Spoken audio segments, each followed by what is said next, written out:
This Sunday and next Sunday, whether the leadership of George Forbes, who is still able to draw a crowd. And it's great to have him here and willing to participate in this way.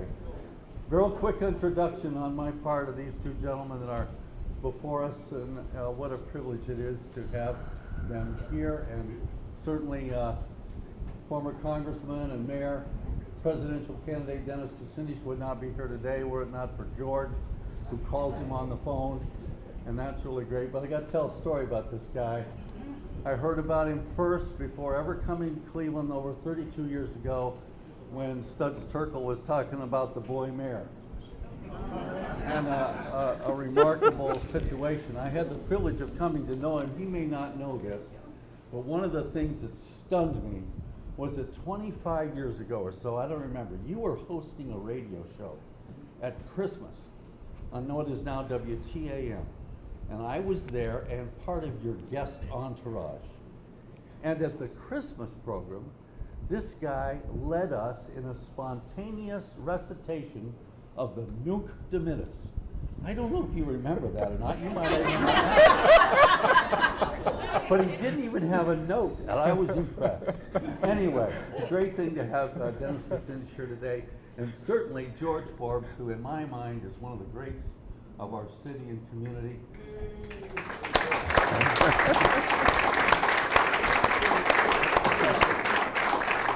And none of the remarkable things that I had a chance to say this in 2000 on the stage of Severance Hall, when George hosted for me a general conference gathering. I've said it then in other places.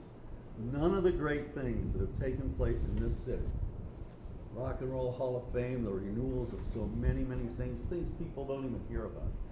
None of it would have happened were it not for the political savvy and relationships and sometimes strong arms of this guy. So it's a great privilege to have George and Dennis here this morning. Welcome.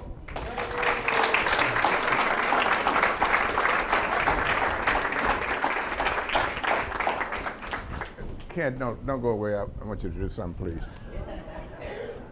I have heart arrhythmia, and I had an attack this morning just before I came, so it kind of knocked me for a loop a little bit, but I'll really endure. George, the mic's not on. Okay. All right. How you turn it on? That's just briefly. That's just for recording. Just briefly, this morning in Plain Dealer, there was an article, an op-ed piece, and it starts, Kucinich, uncompromising populism 40 years ago was what the city needed. Now, I never expected that to happen this morning at this discussion. But I invited Dennis to participate in this discussion on race because I wanted you to know that one thing he is not and never was a racist. Now, I called him a racist.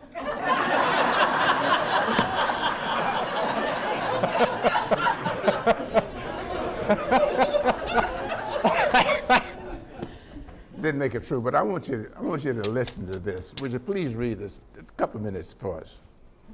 The whole thing? Yeah, read the whole thing, because it kind of upstaged what I wanted to do today.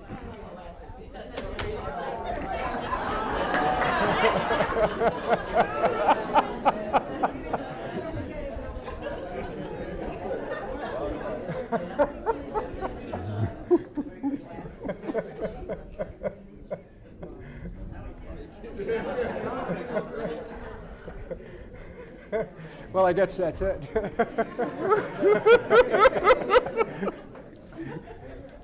You serious, the whole thing? Yes. It's a very fine article. I read it earlier today as well. Kucinich's uncompromising populism 40 years ago was what the city needed. He branded himself an urban populist, offering fiery to the barricades rhetoric that pitted his unconditional support for the people against the wealthy business elites. On an October evening, Nearly 40 years ago, the wide-eyed candidate took his mayoral campaign to the St. Benedict's Catholic Church Hall on Cleveland's east side, where he fervently campaigned for every vote in the room, even pledging to hire 60 more dog catchers. Quote, "You want it, you got it," he declared, gesturing dramatically. When the 31-year-old Dennis Kucinich was elected mayor of Cleveland, the next month, the youngest person ever elected mayor of a big city at the time, he was hailed as the voice of a new generation, until he tussled with the police chief and fired him at a live news conference on the 6 o'clock news on Good Friday. That's great timing. Amen. It's like preaching about abortion on Christmas Eve.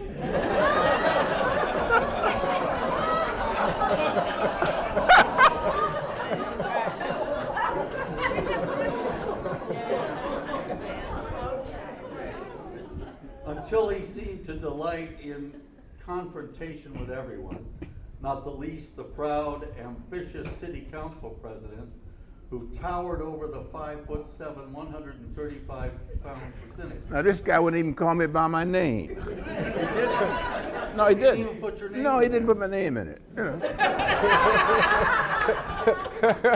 And then there was the recall election, financial default, the turbulence that shook City Hall to its political foundations.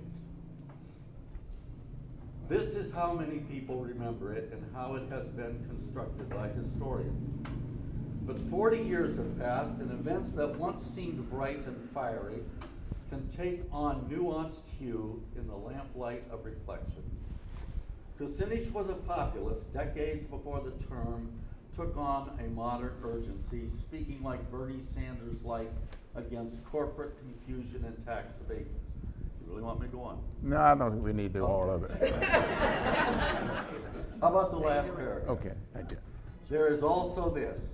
In an era of effete, careful political speech, Kucinich took chances, offended, advocated, drew rhetorical blood, but mostly displayed compassion for the people in need. A confrontational style is usually not an asset in politics, and Kucinich paid dearly for it. But he also gave as much as he got, and we as a city are the richer for what he advocated.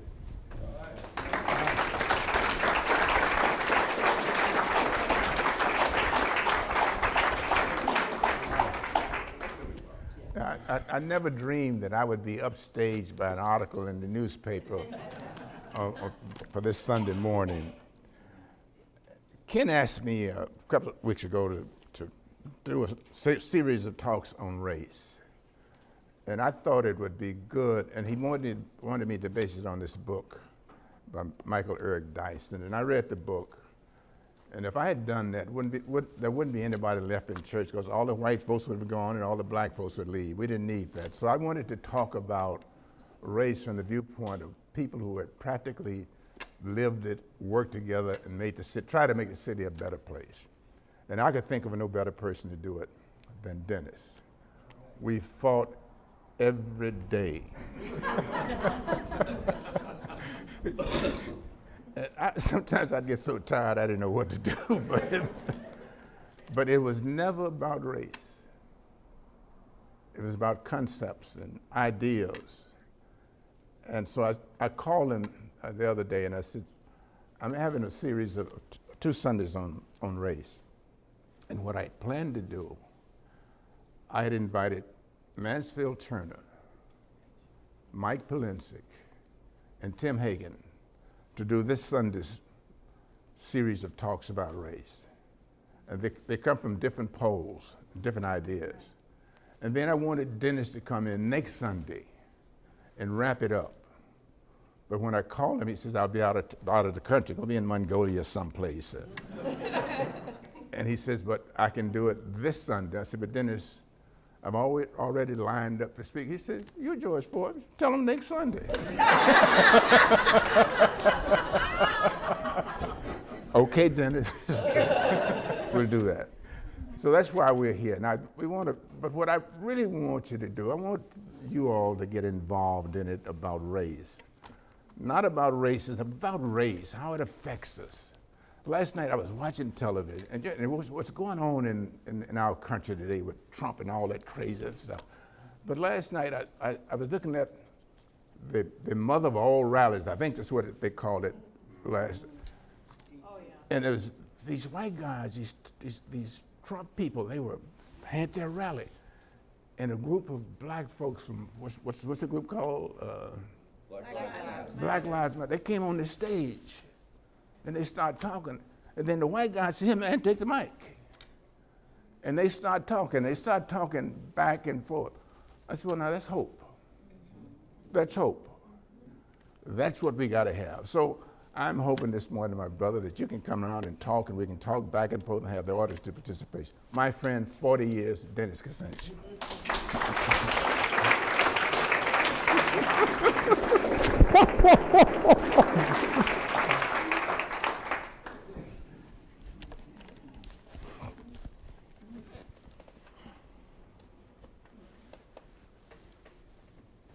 Mary, you're a saint.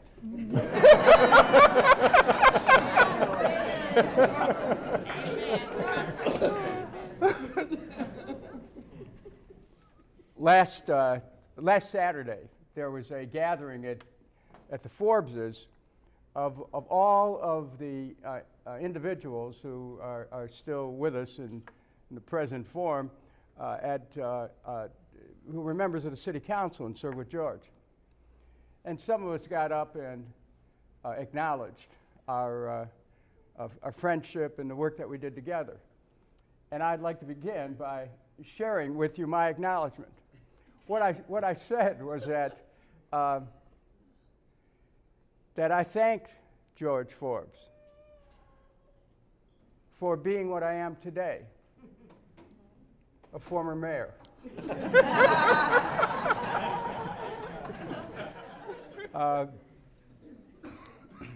What most people, even then, were not familiar with about me, and which I'd like to share with you today to set this discussion about race, is that I grew up in the inner city of Cleveland, the oldest of 7. My parents never owned a home. And most of the places we lived in were probably within a mile of here, north. And by the time I was 17, we lived in 21 different places, including a couple cars. Wow. So when Langston Hughes wrote, Life for Me Ain't Been No Crystal Stair, long before I got into politics, I had an understanding of an inner city experience that was no different than people of color. In a book that I wrote 10 years ago that didn't receive a lot of circulation because of a dispute with the publisher, but it's called The Kurds To Survive. On that cover is myself and the person who then at age 4 was my best friend by the name of Dwight Holt, a young African-American child who we lived in an apartment house at 107th and St. Clair. And when thanks for being here, though. Come back. And so, you know, then I think children probably had a little bit more freedom and license. So, you know, at 4 years old, my mom would let me out to play with the kids in the neighborhood. So Dwight became my best friend, and in this book, I write about how I met him inside the fenced-in driveway. My mom led me to my new friend. He lived in the same apartment house. He was 4, just like me. Once he threw a silver metal airplane into the sun. I caught it with my eye. 7 stitches. Other than that, we never had a problem. Holding hands, we went to Mauer's drugstore together to buy licorice and strips of paper candy with a nickel I was told to share. We returned to play in the dirt alongside the 10-suite yellow brick apartment house. A man crossed the street and looked down at Dwight and me, digging a hole and then filling it back up again, and asked me, "What are you doing playing with that?" And even in this book, I didn't use that word. I didn't know the word or what it meant. I went inside to ask Mom, "Mom, what's this mean?" "Don't ever use that word. It's a bad word," she said. Whenever I repeated bad words, I got my mouth washed out with Fels and Apta soap, fresh off the washboard. "Mom, what does it mean?" I insisted. "Man said it to Dwight and me." "Whoever told you that should have his mouth washed out. He was trying to hurt Dwight by calling him names." I thought of a rhyme. "Sticks and stones may break my bones, but names will never hurt me." "Dennis," my mom said, "names can cause people lots of hurt. Just remember, a person's color doesn't make him good or bad. People who happen to be white are no better than people who happen to be black," she said. "But Mom, why did the man call Dwight a name?" She said, "Because he thinks he's better than Dwight, because Dwight has dark skin." "He called Dwight a name just because Dwight has dark skin?" I asked. I couldn't figure it out. "So what if his skin is a different color?" I didn't know that his being black and me being white made a difference. We often held hands. We went to the store together. We shared each other's candy. We played together in the dirt. There were lots of different colors. No one told me to stay away from any of them. "Why bother Dwight? He's just a kid like me," I said to my mom. "There's good and bad in everyone," Mom continued. "Don't pay any attention to people when they tell you not to play with Dwight. I'm not going to teach my children to hate. Now go on, get outside and go play together." Blacks and whites lived side by side in our apartment house. A black mother lost a baby at birth, just like my mother had before I was born. Blacks and whites wore the same kinds of clothes. We had the same kind of furniture, worn, sometimes with broken arms and legs. We both had leaky faucets and gurgling toilets. Our places had cracked walls with plaster falling onto the kitchen and dining room tables. Our apartments had garbage cans outside overflowing. Hungry rats scratched at our doors during the night. Bill collectors were at our doors during the day. We shared window ledge refrigerators. White and black children bathed in the same curb puddles after a light rain. We raced together around vacant lots littered with flattened tin cans and shards of whiskey and beer bottles. We lived like blacks, and blacks lived like us. If they were that word, so were we. Now, this experience of growing up in the inner city had an indelible impact on what was later to become my public service. But even before I got into politics, I had the opportunity to become steeped in what was the early moments of the civil rights movement. This book comes right from when I was in high school, when Dr. King wrote Why We Can't Wait. He described some of the same conditions which exist today, 54 years later, in terms of housing and lack of access to a quality education and job opportunities, unemployment. When he wrote of unemployment in this, the unemployment rate today among people who live in the inner city, people of color, approximates what it was then. James Conant, in his book that was written in '61, what they called slums in suburbia, and I would take exception to the term slums at any time, but what he writes about is that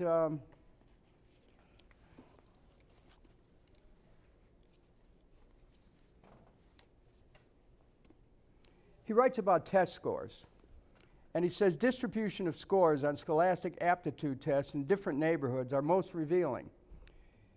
In one of these cities under study, the average score of 8th grade pupils in a school in a relatively well-to-do, stable residential section is 123. In another neighborhood about the same size but composed entirely of people of low income socioeconomic status, the average score is only 76. Now this was 1961. We're talking many years ago. And so I bring you up to date. Plain Dealer from this week has a story about test scores. And in that story about test scores, you could see the distribution of test scores on educational achievement in the suburbs, right at the top, Solon, Rocky River, Beechwood, And at the bottom, East Cleveland, Cleveland, Euclid, and places where people of color predominate. Now, this is 1961, and yet we see the same figures that are produced today. And so then I thought a little bit further about it. I thought about the Kerner Commission report of 1968, which went over indices of housing and employment and education. And it went very deep into the causes of the civil disorders of the mid-60s. And the same conditions which were talked about back then exist today. There are leaders, George Forbes being a principal leader, who would make sure that the community was never left out of any kind of decisions. And in that same spirit, when I became mayor of the city, in cooperation with Lou Stokes and the 21st Caucus, we made sure the power was shared at City Hall. Because not as a symbolic, token thing, but as a reflection of the urgency of making sure that there was an understanding that power had to be shared. And George Forbes was elected council president primarily with the votes of white members of council. Not a small matter. Carl Stokes was elected mayor of a city predominantly white at that time.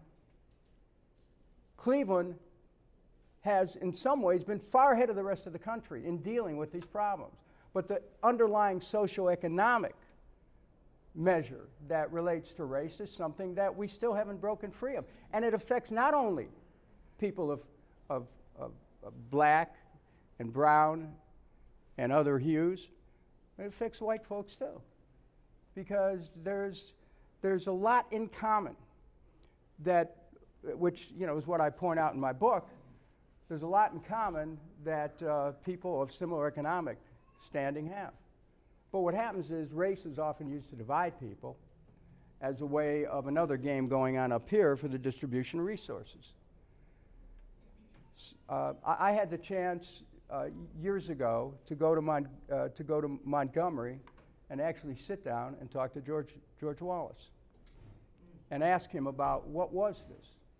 And he admitted that it was a political thing with him. And he said he regretted it. This was later in his life, before he passed. And there are those of us who have been through this struggle that we realize that there's an underlying economic dynamic at stake here. And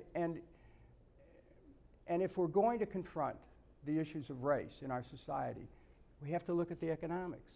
And what does that mean? It means jobs for all, education for all, healthcare for all, retirement security for all, housing for all. I was chairman of a congressional investigative subcommittee that looked at the subprime meltdown and looked at the impact of that on the inner city. And Cleveland, there are two places, Cleveland and in Florida, the epicenter of the subprime meltdown, where banks went into the neighborhoods and they offered a chance to own a home. Now, I know about this. If my mom or dad had somebody come to the door and say, you can finally have your home. All you have to do is sign on the dotted line. Don't worry whether you got other documentation. Don't worry about that. We're going to give you the home of your dreams. Who wouldn't take that deal? We'd have taken that deal in a heartbeat. And we would have lost the home a few months later or a year later when we didn't have the ability to keep up with the payments. That would have happened. And that happened to thousands of people in the Cleveland area. The banks deliberately made an effort to seek out people who were desperate to own a home or to have a better home, to upgrade. And so when people owned a home already, they wanted to upgrade, they had some equity, right? But then what happened when they got into the larger home with a bigger mortgage, they couldn't pay it, what happened? They lost their equity. And so what we saw happen in 2008 was the wealth disparities between people of color and white people in the country grew tremendously. It grew geometrically, which intensified the underlying economic problems that exist today. So, just to wrap this up, my my view of the world, which comes from growing up in Cleveland and has extended to being able to come in contact with the world at large, is that I see the world as an undivided whole. We're all interconnected. We're all interdependent. We're all one. The human genome theory says that we're 99.9%. We're all made of the same thing. So what is this thing about color? What is this about? It's a lack of understanding of our role as human beings. And when we have that lack of understanding, we don't realize and respect the potential that each person has, it's very easy to be able to diminish another person as a way of lifting oneself up. But when we can look at things, as Dr. King did, about how let's lift everyone up, then you start to have a different view of what a society can be. So race points to, you know, a number of the inequities that still exist in a society. Not the only inequities, but it's something that is certainly worthy of discussion. And George, I appreciate you and Reverend Chalker for giving us this moment that we can kind of open it up and start to take a realistic view of where we're at right now. But you know, when I think back to those days of growing up in Cleveland, and I think back to hearing those words that were said, that in an interesting way, that was kind of what fueled my desire for social and economic justice, and that coming from a place of real awareness, not as a missionary to the inner city, but as somebody who comes from it. Thank you very much.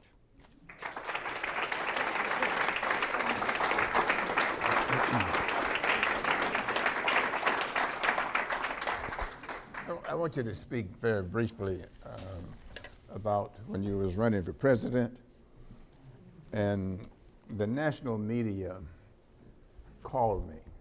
I mean, from all over the country, New York Times, Washington Post. And they said, tell us about Kucinich. He's a racist. I said, no, he ain't no racist. They said, but you said he is. And I did. Dennis, and we never talked about it. We never talked about it. But he knew that, he knew those, and he never talked to me, but he knew those calls were going to come. And he knew that I was going to tell the truth about it. And these guys, so I think they asked him about, so they said, well, why did you call him a racist? I said, that's Cleveland politics, man. You got to understand that. But I'm sure they talked to you about it. You want to tell us about that situation?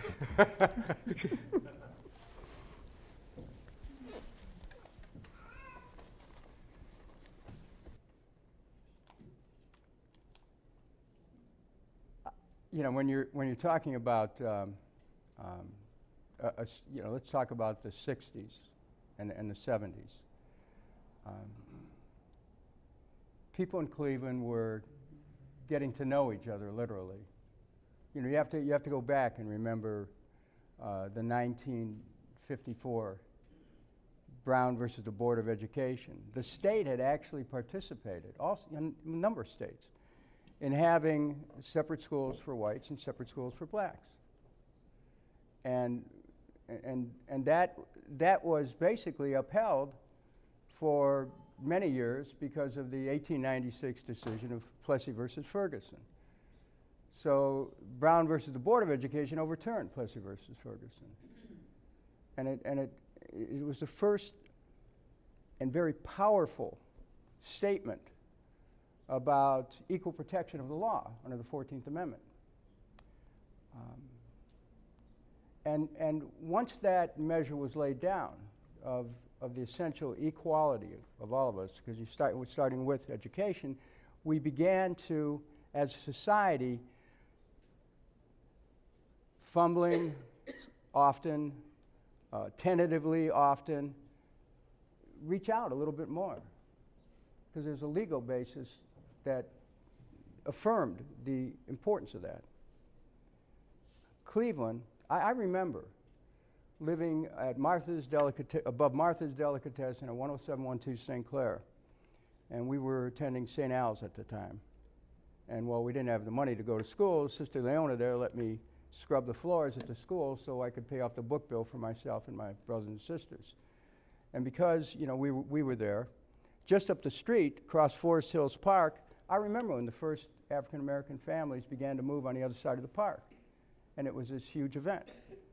And, you know, people just didn't really understand or know each other. And so over the years, this contact has happened more and more. At work, very important. At church and other places, people started to become more familiar with each other as human beings. The politics at that time could be very volatile. And people would try to gain a political advantage. And if race was there as a means, well, it wasn't really that there was hatred behind it as much as there was a desire to have a political advantage. But the same people who did that years later were the ones who understood the urgency of not playing that game, of understanding that we're keeping people separate. Cleveland, more than most communities in America, has had this extraordinary experience and this journey of racial divisions, of coming together, of learning from each other. And I mean, there aren't still problems that need to exist with respect to the interpretation of racial animosity that may still exist. But we've come a long way. And we've come a way that included being able to proceed with the power of the law that started back in that 1954 case. And I think there's more things that need to be done. I happen to believe that, you know, I wish that it had been prosecuted, that a federal case should have been made with respect to the games that were played and targeting the black community and selling these no-doc, low-doc loans. To me, that was a very clear violation of people's civil rights, because just like redlining, insurance redlining, any kind of redlining, just the game was being played on the basis of race, and it's economic. And so, you know, I think that, I think we've come a long way. That race is in Cleveland is not the factor that it was years ago. But we also, and so in that way we can teach people around the country that, look, don't play games with race. Don't separate people. Find the commonalities. Find where people can come together and find a way to build that. Now, do I practice what I preach? Let me tell you something. The neighborhood I live now on the west side is a thoroughly integrated neighborhood.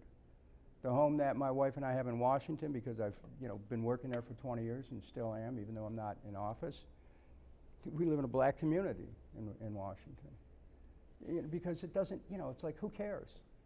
And not only that, but what I've found is that by reaching across to my brother, I've become a more fuller human being. That is only through that experience that we were able to understand the world. We all can understand the world better through another person. But when that person has had a journey that may have been really fraught with great social and economic difficulty, and you may understand it through your personal experience or not, but you can enlarge your understanding of the world. So I feel very blessed, but I also know the responsibility. And George, when you invited me to come here today so we could have this chat, I also know this responsibility. Just be very straightforward about how we address these things. And the underlying thing: jobs, healthcare, education, housing, retirement security. I mean, these are aspirations that everyone can have an opportunity to participate in lifting up a society. When you start to divide and say, well, we'll take care of one group one day and the next day, and if you're a higher income group, we'll give you a tax cut. What? I mean, what are we talking about here? So I'm glad to be part of this discussion. It'd be great to throw it open to the audience, see if we can get some comments or questions. I want to make one final comment. When I woke up this morning, I thought, I said, why didn't Dennis and I resolve the issue of the Muni Light plant? The Muni Light plant. And this is where we differed politically and philosophically. And I thought that if we had to do it again, if that issue would come up again, it never would have reached the conclusion that it did. It would have been resolved and would have saved the city a lot of pain and a lot of problems. That's for you, my brother, so you can get that. We would not have gone into default. That would not have happened. And that's the first time I've said that. Questions, comments, whatever.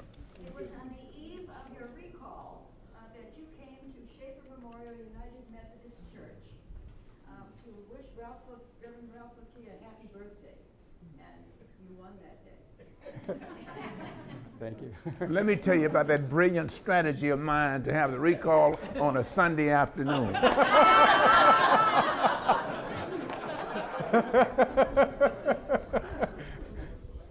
Could have had it on a Tuesday. That was my brilliance. So we're going to have it on a Sunday afternoon. And I did that because I said, black folks going to go to church on Sunday.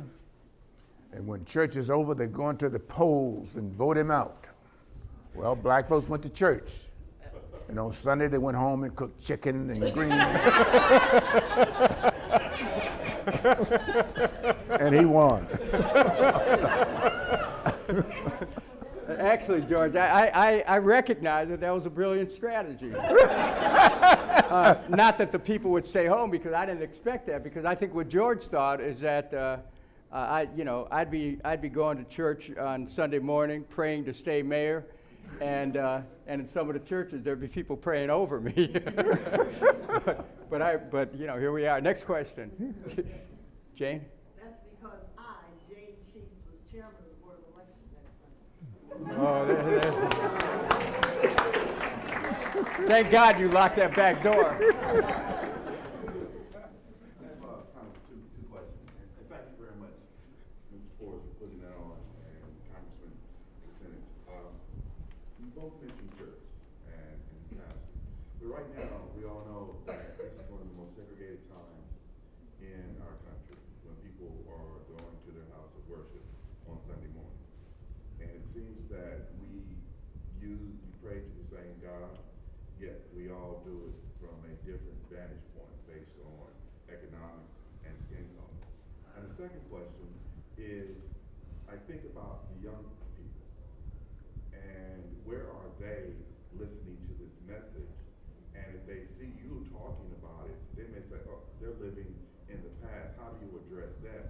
Because the racism of today, which I hear my students talk about just across the street, deals with economics, as you mentioned, deals with healthcare, but deals with the perception of fear that because I have black skin and a black male, that I can be set upon for any reason, or that someone with an economic background such that I have, I can walk into those banks you talk about, but be treated as Charles Manson, when a person who comes from, the trailer park and left school after Head Start gets a loan and everything. So how do you address those two things?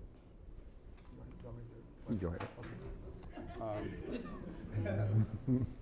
Well, the reason why I spoke about economics is that it's still an underlying fact of the disparities that exist, and for young men who happen to be black, the unemployment rate is at least twice that of young men who happen to be white. The economic opportunities are scarce. We had, George, remember the Comprehensive Employment Training Act? Mm-hmm. There was in the 70s, there was a program that actually put young people in the inner city, both black and white, to work. It gave them work. we cannot complain about the antisocial behavior of our young people if we don't give them some kind of economic opportunities to get them to realize the potency of their own existence and how they can participate. We can't simultaneously shut the young people out and then ask them to participate. We cannot do that. So and the young people better than most understand the hypocrisy that exists in a society. So because we're not, we may have our experience in the past, but past is prologue in this instance, and it is relevant, and it's not that neither of us would understand. I mean, look, I've never forgotten the journey that you've taken and your family's journey. From the classic journey from slavery and farm and sharecropping and things like that to you being able to you served in the military and like a lot of individuals who happen to be black who served in the military, you still weren't respected. And you come into Cleveland, you become a housing inspector, you become a city councilman, and you're still fighting for recognition. I mean, so that's somebody who's taken the journey, and the young people are on the threshold of a journey. They need to learn about the struggle. The history has to be taught all over again, and people have to understand that it is an evolutionary process. It's not separate from who we are, and they need to see themselves in that. In Dr. King's book here, he talks about how young people, during the civil rights movement, when he was leading a march, and the police would start to arrest individuals who were marching, that young black children would go up to the police, tug their sleeve, and say, "Arrest me too." That tells you something about the idea that children must be brought into the awareness of a struggle, not from the standpoint of victimization, but through the understanding of the self-empowerment that comes through realization of one's history and of the importance of that struggle, and that we all stand on the shoulders of giants, but that each one of us has the chance to become a giant if we're standing on the right shoulders. And so, I think that you raised a very important point, and it would be interesting, George, if we could both find a way to make it happen, that we'd go to into the community. Maybe you could work to make it happen, and we've talked to the young people and get this discussion going, and to start to explore the dynamic. But I can tell you that more often than not, the dynamic, while the racism may be expressed, underneath that is some economic thing, and you scratch it a little bit more and go under it, and there's something economic there. So yeah, I mean, that's a sign that we have so much to do. Let me just briefly respond to that. I'm 86 years old, and I believe that when you reach a certain age, you cut her loose. I don't comment. I don't speak publicly. I was there. I did what I could, and I did what I thought I should do. Young people have different ideas and different concepts, and if they ask me, I will speak. Every one of the candidates for mayor came to our house, and some of them wanted me to support them, some of them wanted my advice. I gave them my advice, but I didn't try to run their campaigns, and it came out as it came out. So I think that when you reach that senior citizen stage, you don't try to run, you advise, and that's where I am in my life. Can I share something with you? Yeah. You look really good for 86.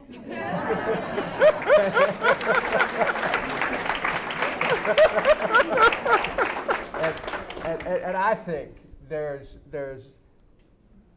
plenty of energy there that we could just try it once to see how it works. I accept your senior status, but you're looking at somebody who expects to go to 130. So. I feel like I'm just starting or something. So. In a lot of inner cities, and particularly in Cleveland, there's this tension between developing downtown versus developing the neighborhoods. And it seems like recently, downtown has been winning out in terms of investment improvements. You drive through some of the neighborhoods, you see abandoned homes, empty lots, potholes in the streets. I'd like to get some advice from both of you as to how you can see that tension, that confrontation between downtown versus the communities becoming more on level ground. Because right now, downtown seems to be winning out in terms of investments.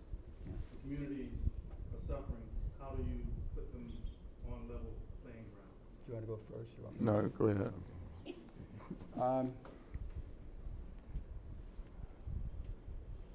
Let's take this thing about the queue, which is kind of like a shell game. You can't follow that pea in the pod because all of a sudden it disappeared and then it appeared again in the form of some kind of a tax subsidy when, with petitions disappearing. And I would tell you, I've watched it and I thought, well, they're asking for like 140 million. And now if they came to me, here's what I would say. I'm all for it. I'm all for it. But let's say the Cavs are worth $1.4 billion. Let's just theoretically. And you want 140 million to fix up this place. No problem. We want 10% of the team. You want taxpayers to invest. Well, invest. I want 10% of the team. You want us to build you a stadium? I want a piece of the team. People from the city seldom can afford to get to these games. Look, I went to the Indians game yesterday. Took my nephew, it was his 12th birthday. And I'm looking around. Most of the people of color are on the field. Right? I'm not making this up. And so, I want a piece of the team. So that's how we come together. There has to be equities here. Not just government as a gas station for people who need a fill-up because they've got already economic power. No, let's teach our children investment. And in Green Bay, the people there own part of their team. People were saying years ago. I put an amendment in the state budget when I was in the state senate in 1990. I think it was the annual budget in '96. That once a team comes into the city with a promise to come into the city if you build a stadium, that the team, if they're going to leave, the city would have the first option on buying the team. Now, I don't know if that survived me leaving the Senate, but that's the answer. There has to be some equity. If you're going to give someone a tax abatement, well, there has to be so many jobs. Now, I know, George, you worked out something like that, but there, you're going to get something. You got to give something back to the community, and that's the way to do it. That way, everybody can win. But if the city or the county is being used only as a vehicle, or the federal government for that matter, to accelerate the wealth of the community upwards, oh, no. And so, you can work things out.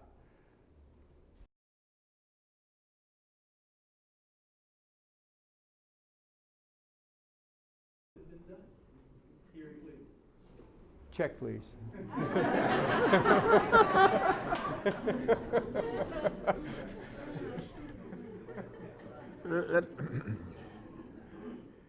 Downtown living is a way of life now. You might as well accept it. That's here.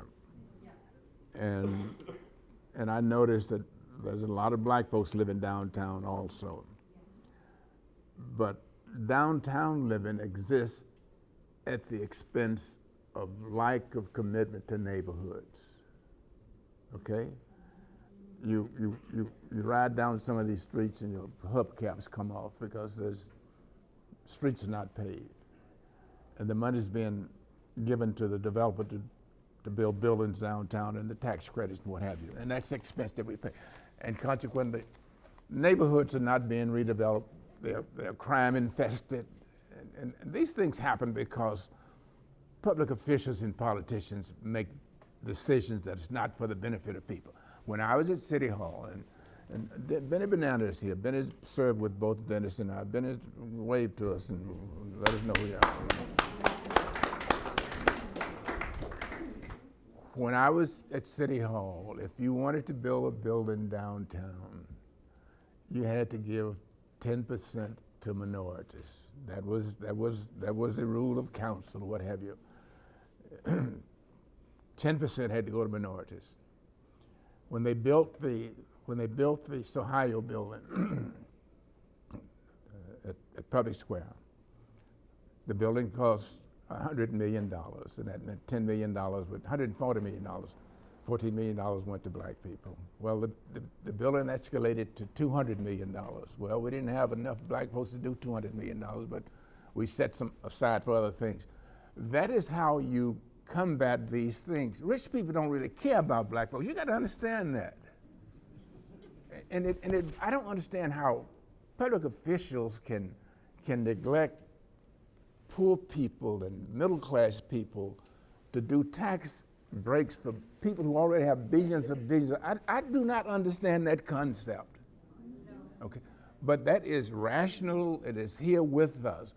But until you demand that these things be corrected, if I could say you cannot build a building unless you put 10% aside for black people or minorities, if it worked then, it surely could work now. But that depends upon the will of the people enforcing it. It's just that simple. Could I add something here, George? Because this discussion we have is within the context of the city that George and I love and served, and that we all love. But if we're going to have a fuller understanding of what's happening in the society, we're not living in a enclosed dome in the city of Cleveland. We're affected by what happens nationally as well. And one of the first meetings I had in Congress as a member of the Government Oversight Committee, which I later became a chairman of a subcommittee, was with the Pentagon. And I found out in one of my first meetings that this Pentagon had over $1 trillion in accounts they could not reconcile. That's so much money. They had over $1 trillion in accounts they could not reconcile. Now, if any of us in this room had trouble reconciling our books $1, $10 either way, bank would drive you crazy until you got it straight. $1 trillion. Now, since 9/11, the federal government has spent close, or will spend, as a result of getting in these wars, close to $7 trillion. Now, Dr. King understood this in the 60s, and I'll say it again today in that spirit, that when we spend money prosecuting these wars, we're taking away from the needs of the people. The war in Iraq was based on lies. I nailed that. And I will tell you, that war alone will cost close to $5 trillion. Every bomb that's manufactured, every tank that's made, every gun that's sent over to kill somebody else takes away from things here at home. It just is axiomatic. You cannot get away from it. You cannot separate what's happening at a national level from what's happening here, including the violence that we have in our cities. There is a direct relationship. If we sanction violence against people thousands of miles from our shores, it's going to come home one way or another. If we, in Afghanistan, the production of of opium skyrocketed after the U.S. occupation. Explain that to me. How does that happen? How does it happen that the CIA has run programs, or some intelligence agencies ran programs where they brought drugs into the inner city in this country? That happened. Let the angel of death pass over, and then when it goes, they want to see if they can trap somebody. No. So I just think that, we can have this talk about cities, but cities are being deprived of the resources. We used to have revenue sharing, general revenue sharing, where the cities would get some help. That was done away with at a federal level. We used to have cities having revenue sharing from the state. That was done away with, so that state officials could pretend that, they were so wise with the budget of the state, when they're taking away money from people in the cities. There's an economic measure here that is seldom talked about. So, to me, America needs to come home. For real. Start taking care of things here at home. We have the resources for jobs for all, health care for all, education for all, retirement security for all. And the other thing is, one of the things I found out that you could have knocked me over with a feather when I found out about this. Under Article 1, Section 8 of the Constitution, I didn't learn this until I met my wife, who really, what a thing what a revelation when you fall in love with somebody and then you find out about what money's really about. Check it out. But Article 1, Section 8 of the Constitution, Congress has the power to coin or create money. It's in the Constitution. I carry one with me for reference just in case the original one disappears.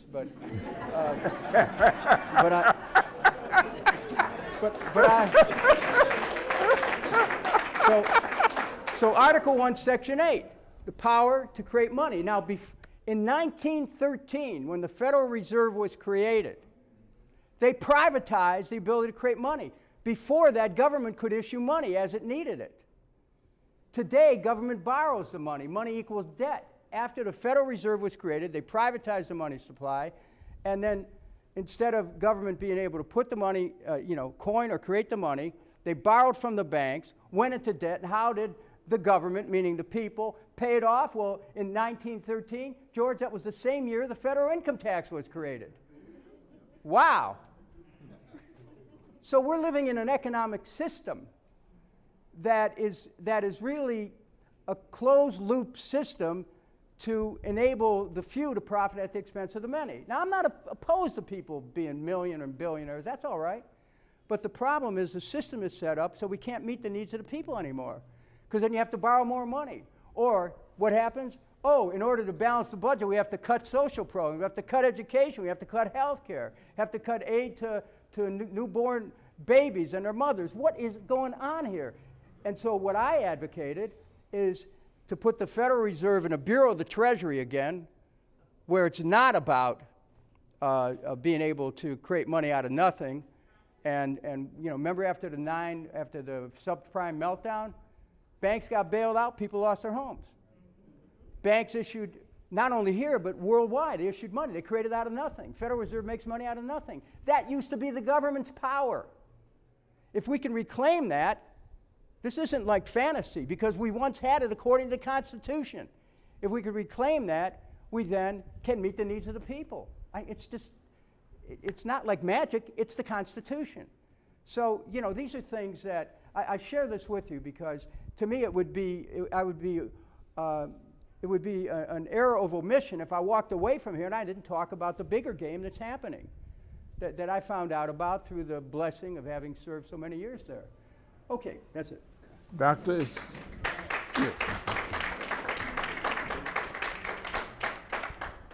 George and Dennis, thank you so very much for a very rich, wonderful morning. I'm so grateful to you for being here today, and thank you to all of you. And church is at 11.